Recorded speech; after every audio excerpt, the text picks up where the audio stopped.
ಎಲ್ಲರಿಗೂ ನಮಸ್ಕಾರ. ವಿಶೇಷವಾಗಿ ಮಕರ ಸಂಕ್ರಾಂತಿಯ ಆರ್ಥಿಕ ಶುಭಾಶಯಗಳು.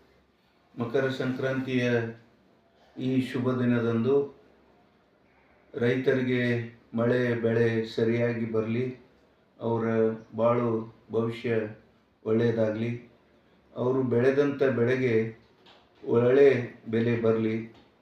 ಅವರು ಸಮೃದ್ಧಿ ಇದ್ದರೆ ಈ ದೇಶದ ಬೆನ್ನೆಲುಬು ರೈತ.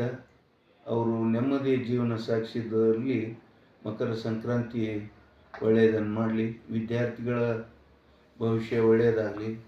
ಕಾರ್ಮಿಕರ ಮಹಿಳೆಯರಿಗೆ ದೇವರು ಐರಾರೋಗ್ಯ, ಸಿರಿ ಸಂಪತ್ತು, ಶಾಂತಿ, ನೆಮ್ಮದಿಯನ್ನು ಸರ್ವರಿಗೂ ದಯಪಾಲಿಸಲಿ. ಮತ್ತೊಮ್ಮೆ ಮಕರ ಸಂಕ್ರಾಂತಿಯ ಆರ್ಥಿಕ ಶುಭಾಶಯಗಳು. ನಮಸ್ಕಾರ.